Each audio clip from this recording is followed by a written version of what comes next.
بسم اللہ الرحمن الرحیم۔ السلام علیکم ناظرین۔ امن کا دشمن بھارت بوکھلاہٹ کا شکار ہو گیا، خطرناک عزائم سامنے آ گئے۔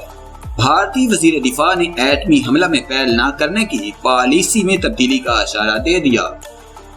دوسری جانب ایران نے ایک ہفتے کے دوران دوسری مرتبہ کشمیریوں کے حق میں بیان دے دیا ہے۔ ویڈیو کی تفصیل میں جانے سے پہلے حسب معمول نئے آنے والے دوستوں سے گزارش ہے کہ پہلے ہمارے چینل کو سبسکرائب کریں اور ساتھ میں بیل کے نشان کو دبائیں۔ اس ویڈیو کو لائک کرنے کے ساتھ ساتھ کمنٹ باکس میں اپنی قیمتی آراء سے ہمیں ضرور آگاہ کریں۔ لائک اور شیئر کرنے کے ساتھ ساتھ کمنٹ باکس میں پاک فوج زندہ باد، پاکستان پائندہ باد اور ISI کے گمنام ہیروز کو سلام کا نعرہ ضرور کمنٹ کریں۔ کشمیر کے معاملے پر سفارتی، سیاسی اور دفاعی محاذوں پر بے پناہ ذلت اور رسوائی سمیٹنے کے بعد بھارتی سرکار بوکھلاہٹ کا شکار ہو گئی۔ بھارتی وزیر دفاع راج ناتھ سنگھ نے آج اپنے ٹویٹر اکاؤنٹ کے ذریعے یہ گیدڑ بھبکی دی ہے کہ بھارت حالات کو دیکھتے ہوئے ایٹمی حملہ میں پہل نہ کرنے کی اپنی پالیسی پر غور کر رہا ہے۔ راج ناتھ سنگھ نے اپنے بیان میں کہا کہ وہ جوہری حملے میں پہل نہ کرنے کے ڈاکٹرائن پر قائم ہے، تاہم مستقبل کا فیصلہ حالات دیکھ کر کریں گے۔ بھارتی وزیر دفاع کے اس بیان سے واضح ہوتا ہے کہ اس وقت کشمیر نیوکلیئر فلیش پوائنٹ بن چکا ہے۔ بھارتی وزیر دفاع کے اس اشتعال انگیز بیان نے عالمی امن کے لیے خطرے کی گھنٹیاں بجا دی ہیں۔ اس سے واضح ہوتا ہے کہ بھارت کی ہندو متعصب سرکار نے ہندو راج کے عزائم کی تکمیل کے لیے پورے برصغیر کو ایٹمی جنگ کے دہانے پر لا کھڑا کیا ہے۔ بھارتی وزیر دفاع راج ناتھ نے اپنے ٹویٹ میں کہا کہ پوکھران وہ علاقہ ہے جس نے بھارت کو ایٹمی طاقت بنایا۔ پوکھران کا ایٹمی دھماکہ اٹل بہاری واجپئی کے جوہری عزائم کا عکاس ہے۔ بھارتی وزیر دفاع کے اس ٹویٹر بیان کو دنیا بھر میں بہت تشویش کی نظر سے دیکھا جا رہا ہے۔ اس حوالے سے دنیا بھر کے تھنک ٹینکس کی جانب سے کہا جا رہا ہے کہ بھارت خطے کا امن و امان تباہ کرنے پر تل گیا ہے۔ واضح ہے کہ 1998 عیسوی میں پوکھران میں ایٹمی دھماکے کرنے کے بعد اس وقت کی واجپئی سرکار نے پاکستان کو تباہ و برباد کرنے کی دھمکیاں دی تھی، تاہم پاکستان کی جانب سے جواباً 7 ایٹمی دھماکوں کے بعد بھارتی سرکار کو سانپ سونگھ گیا تھا اور پاکستان کو ملیہ میٹ کرنے کے بلند و بانگ دعوے ایک مستقل شرمندگی اور خاموشی میں بدل گئے تھے۔ جبکہ دوسری جانب ایران نے ایک ہفتے کے دوران دوسری مرتبہ مقبوضہ کشمیر کے حق میں بیان دے دیا۔ تفصیلات کے مطابق ایران کے سپریم لیڈر آیت اللہ خامنائی نے مودی سرکار کے خلاف اور کشمیر فلسطین کے حق میں بیان دے دیا، جس نے بھارتیوں کو آگ لگا دی۔ جہاں یہ بات قابل ذکر ہے کہ بھارت ایران سے تیل خریدنے والا بڑا ملک ہے، جبکہ اس سلسلے میں چابہار پر بھی کام کیا جا رہا ہے، لیکن اس سب کے باوجود بھی ایران کے سپریم لیڈر آیت اللہ خامنائی نے مودی سرکار کے خلاف اور کشمیر کے حق میں بیان دیا، جو قابل تعریف ہے۔ انہوں نے کہا کہ اسلامی ممالک کو دنیا بھر میں موجود مظلوم مسلمانوں، بالخصوص میانمار اور کشمیر کے مسلمانوں کی مدد کرنی چاہیے۔ انہوں نے کہا کہ سب کو کشمیر کی کھل کر حمایت کرنی چاہیے۔ ایران کے سپریم لیڈر کے اس بیان کے بعد کئی سوالات کھڑے ہو گئے ہیں، بلکہ چابہار پر ہونے والے کام کے معاملے پر بھی کئی تحفظات پیدا ہونے کا خدشہ ظاہر کیا جا رہا ہے۔ خیال ہے کہ ترکی کے بعد سب سے بڑے اسلامی ملک ایران نے بھی اب مقبوضہ کشمیر کے حق میں آواز اٹھا دی ہے، اور ایسا ایک ہفتے کے دوران 2 مرتبہ ہوا۔ جہاں یہ بات قابل ذکر ہے کہ مقبوضہ کشمیر کی صورتحال پر اقوام متحدہ کی سلامتی کونسل کا اجلاس آج ہوگا۔ سلامتی کونسل کا اجلاس آج شام 7 بجے ہوگا۔ 50 برسوں میں پہلی بار کشمیر کا معاملہ خصوصی طور پر زیر غور آئے گا۔ اقوام متحدہ کی سلامتی کونسل کا یہ خصوصی اجلاس پاکستان اور چین کی درخواست پر طلب کیا گیا۔ سلامتی کونسل کے 5 مستقل اور 10 غیر مستقل ارکان مقبوضہ کشمیر کی تازہ ترین صورتحال پر غور کریں گے۔ اس اجلاس میں کشمیر کی خصوصی حیثیت ختم کرنے کا بھارتی اقدام اور وادی میں انسانی حقوق کی سنگین خلاف ورزیوں کے معاملات پر بحث ہوگی۔ اقوام متحدہ میں سابق پاکستانی مستقل مندوب منیر اکرم نے اجلاس کے بارے میں بتایا کہ سیکیورٹی کونسل میں مرحلہ واری آگے بڑھا جائے گا۔ بند کمرہ اجلاس میں صرف سلامتی کونسل کے ارکان شریک ہوں گے۔ واضح رہے مقبوضہ کشمیر کے معاملے پر اقوام متحدہ کی سلامتی کونسل کا اجلاس بلایا جانا سفارتی محاذ پر بھارت کی شکست ہے،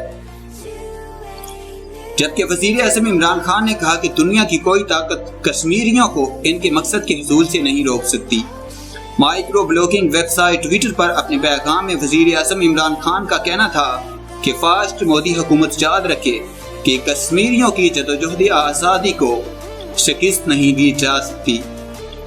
انہوں نے ٹویٹر پیغام میں کہا کہ آزادی کے لیے متحد قوم کا راستہ نہیں روکا جا سکتا۔ جب کوئی قوم جدوجہد آزادی کے لیے متحد ہو جاتی ہے تو اسے موت کا خوف نہیں ہوتا۔ انہوں نے کہا کہ مودی سرکار کی جان سے کشمیریوں کی آزادی کی جدوجہد دبانے کی تمام تر کوششیں ناکام ہوں گی، جبکہ OIC نے بھارت سے مقبوضہ کشمیر سے کرفیو فی الفور اٹھانے کا مطالبہ کر دیا ہے۔ وزیر خارجہ شاہ محمود قریشی نے کہا کہ OIC کا یہ بیان میرے جدہ اجلاس میں شرکت کے بعد سامنے آیا ہے۔ کشمیر آج صرف پاکستان کی نہیں پوری اسلامی دنیا کی متفقہ آواز بن چکی ہے۔ وہ آج یہاں گفتگو کر رہے تھے۔ میرے جدہ اجلاس میں شرکت کے بعد OIC کا بیان سامنے آیا ہے کہ OIC نے بھارت سے مقبوضہ کشمیر سے کرفیو فی الفور اٹھانے کا مطالبہ کر دیا ہے۔ پاکستان کی سفارتی میدان میں ایک اور بڑی کامیابی پر قوم کو مبارکباد دیتا ہوں۔ انہوں نے کہا کہ آج یہ آواز صرف پاکستان کی نہیں، پوری اسلامی دنیا کی متفقہ آواز بن چکی ہے۔ وزیر خارجہ شاہ محمود قریشی نے جنوبی افریقہ کی وزیر خارجہ ڈاکٹر نالیڈی پنڈور سے ٹیلی فونک رابطہ کیا ہے، جس میں مقبوضہ کشمیر میں انسانی حقوق کی سنگین خلاف ورزیوں کے حوالے سے تبادلہ خیال کیا گیا۔ وزیر خارجہ نے جنوبی افریقہ کی وزیر خارجہ کو سیکیورٹی کونسل کو لکھے خط سے آگاہ کیا۔ جنوبی افریقہ کی وزیر خارجہ نے اسی ساری صورتحال پر تشویش کا اظہار کیا۔ جنوبی افریقہ کی وزیر خارجہ نے کہا کہ ہم اس ساری صورتحال کو مانیٹر کر رہے ہیں۔ شاہ محمود قریشی نے کہا کہ بھارت مقبوضہ کشمیر میں انسانی حقوق کی خلاف ورزیوں کو جاری رکھے ہوئے ہے۔ گزشتہ 12 روز سے کرفیو کے باعث عوام کی زندگیاں اجیرن ہو چکی ہیں۔ شاہ محمود قریشی نے کہا کہ خوراک اور ادویات تک میسر نہیں ہو رہی ہے۔ بھارت غیر آئینی اقدامات کے ذریعے خطے کے امن کو تہو بالا کرنا چاہتا ہے۔ مقبوضہ کشمیر میں موبائل، انٹرنیٹ اور مواصلات کے تمام ذرائع ابلاغ بند کر دیے گئے ہیں۔ لائن آف کنٹرول پر بھارت کی بلا اشتعال فائرنگ سے شہید ہونے والے لانس نائک تیمور کا تعلق لاہور کے علاقہ والٹن روڈ سے تھا۔ تیمور اسلم کے اہل خانہ نے بتایا کہ اس کی 2 سال قبل شادی ہوئی تھی اور تیمور کی 7 ماہ کی ایک بیٹی بھی ہے۔ تیمور کے والد نے کہا کہ تیمور کو شہادت کا بہت شوق تھا، ہمیں اپنے بیٹے کی شہادت پر فخر ہے۔ میں اپنے دوسرے بیٹے کو بھی آرمی میں بھیجوں گا۔ والد نے بتایا کہ تیمور گزشتہ 8 سال سے آرمی میں تھا اور کہتا تھا کہ میں دشمنوں کو مار کر آؤں گا، لیکن اب وہ خود شہید ہو گیا ہے۔ شہید لانس نائک تیمور اسلم کے والد نے کہا کہ ہم دشمنوں کا بھرپور مقابلہ کریں گے۔ شہید تیمور اسلم کے بھائی نے بھی آرمی جوائن کرنے کے عزم کا اظہار کیا اور کہا کہ میں اپنے بھائی کی طرح ہی آرمی میں جاؤں گا۔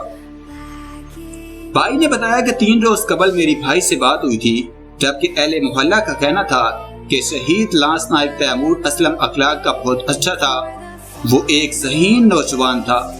اہل علاقہ کا کہنا تھا کہ تیمور کے اہل خانہ خوش قسمت ہیں کہ ان کے بیٹے نے شہادت کا رتبہ حاصل کیا۔ شہید لانس نائک تیمور اسلم کی نماز جنازہ آج اسلام آباد میں ادا کی جائے گی، جس کے بعد شہید لانس نائک تیمور اسلم کے جسد خاکی کو لاہور لایا جائے گا۔ یاد رہے کہ لائن آف کنٹرول پر بھارت کی جانب سے سیز فائر معاہدے کی خلاف ورزی جاری ہے۔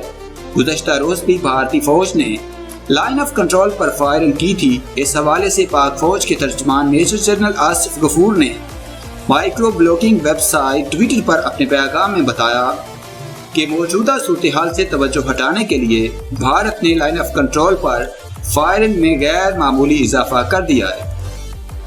بھارتی فوج کی فائرنگ سے لائن آف کنٹرول پر پاک فوج کے 3 جوان شہید ہو گئے۔ شہید ہونے والے جوانوں میں نائک تنویر، لانس نائک تیمور اور سپاہی رمضان شامل ہے۔ نائک تنویر اور سپاہی رمضان کا تعلق خانیوال سے، جبکہ لانس نائک تیمور کا تعلق لاہور سے ہے۔ ڈی جی ISPR نے بتایا کہ پاک فوج کی جوابی کارروائی میں بھارتی فوج کے 5 اہلکار ہلاک ہوئے، جبکہ آج صبح بھی ایک مرتبہ پھر سے بھارتی فورسز نے LOC پر فائرنگ کی، جس کے نتیجے میں پاک فوج کا ایک اور جوان شہید ہو گیا۔ ترجمان پاک فوج میجر جنرل آصف غفور نے micro blogging website Twitter پر اپنے پیغام میں بتایا کہ LOC پر بھارتی فورسز کی فائرنگ سے